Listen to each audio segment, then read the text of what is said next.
Hello दोस्तों, मेरा नाम रवि है और मैं 22 साल का हूँ। आज मैं आपको अपनी एक सच्ची और मज़ेदार कहानी सुनाने जा रहा हूँ। उम्मीद है आपको ये बहुत पसंद आएगी। अगर कहानी अच्छी लगे तो एक लाइक जरूर करना और अगर आप पहली बार मेरी कहानी पढ़ रहे हैं तो चैनल को सब्सक्राइब कर लेना। चलिए कहानी शुरू करते हैं। मैं भोपाल शहर से हूँ। मेरा घर भोपाल में ही है, लेकिन मेरा कॉलेज शहर के दूसरे छोर पर था, इसलिए मैंने एक किराए का फ्लैट ले लिया।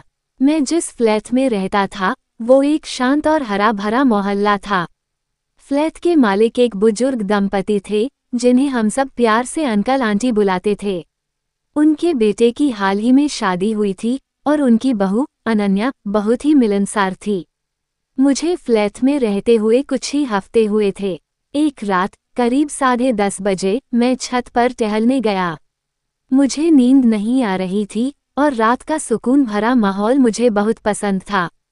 छत पर पहुंचते ही मैंने देखा कि एक लड़की नीली जीन्स और सफ़ेद टॉप में वहां खड़ी थी। वो फ़ोन पर बात कर रही थी और उसकी आवाज़ में थोड़ा गुस्सा सा लग रहा था।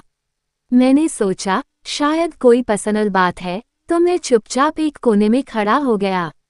थोड़ी देर बाद उसने फ़ोन रखा और उदास सी हो गई। मैंने हिम्मत करके उसके पास जाकर पूछा, हाय, आप यहाँ किराए पर रहती हैं? उसने मुड़कर मुझे देखा और एक पल के लिए चुप रही। फिर हल्की सी मुस्कान के साथ बोल, नहीं, मैं यहाँ की बहू हूँ। मेरी शादी अभी कुछ महीने पहले हुई है। मैं थोड़ा झेप गया और बोला, ओह सॉरी, मुझे लगा आप किराएदार हैं।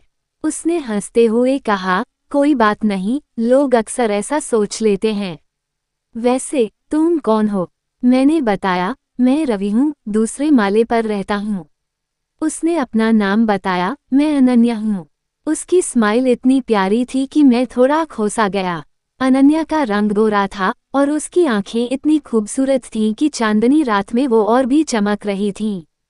मैंने मजाक में कहा, वैसे इस चांदनी रात में आप तो चांद जैसी लग रही हैं।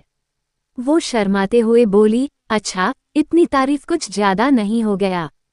मैंने हंसते हुए कहा, नहीं नहीं, बिल्कुल सच बोल रहा हूँ।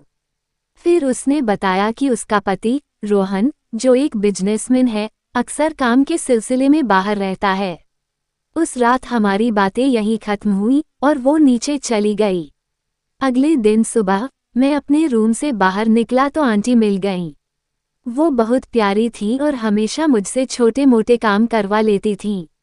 आंटी ने कहा, रवि बेटा, आज अनन्या को मार्केट ले जाओगे? उसे कुछ सामान चाहिए। मैंने तुरंत हाँ कह दी। अनन्या को शॉपिंग के लिए ले जाना मेरे लिए किसी एडवेंचर से कम नहीं था। दोपहर 1 बजे मैंने अपनी बाइक निकाली। अनन्या नीचे आए और उसे देखकर मैं एक बार फिर दंग रह गया। उसने काले रंग का टॉप और नीली जीन्स पहनी थी और वो किसी मॉडल से कम नहीं लग रही थी। उसने हंसते हुए कहा, तुम वही हो ना जो रात को चांद की तारीफ कर रहे थे? मैंने शर्माते हुए कहा, हाँ वही हूँ। चलो मॉल चलते हैं। हम मॉल पहुँचे और अनन्या ने ढेर सारी शॉपिंग की। उसने कुछ कपड़े, जूते और यहाँ तक कि मेरे लिए एक कूल ब्रेसलेट भी लिया। शॉपिंग के बाद हम एक कॉफ़ी शॉप में रुके। वहाँ हमने ढेर सारी बातें की। उसने बताया कि उसे डांस करना बहुत पसंद है और वो कॉलेज में डांस ग्रुप की लीडर थी। मैंने कहा, वाह, फिर तो कभी तुम्हारा डांस देखना पड़ेगा। उसने हंसकर कहा, हाँ क्यों नहीं, लेकिन तुम्हें भी मेरे साथ डांस करना होगा। उस दिन के बाद हमारी दोस्ती और गहरी हो गई। अनन्या मुझे व्हाट्सएप पर मैसेज करने लगी और हम रात को फ़ोन पर घंटों बातें करते। एक रात उसने बताया कि उसे अपने पति की बहुत याद आती है, लेकिन वो हमेशा काम में बिजी रहता है। मैंने कहा, टेंशन मत लो, मैं हूं ना, जब भी मन करे मुझसे बात कर लेना। उसने हंसकर कहा, तुम तो बहुत अच्छे दोस्त बन गए हो रवि। 1 हफ्ते बाद अनन्या ने मुझे रात को छत पर बुलाया। उसने कहा, आज कुछ खास करने का मन है। मैं छत पर पहुंचा तो देखा कि उसने छोटा सा डांस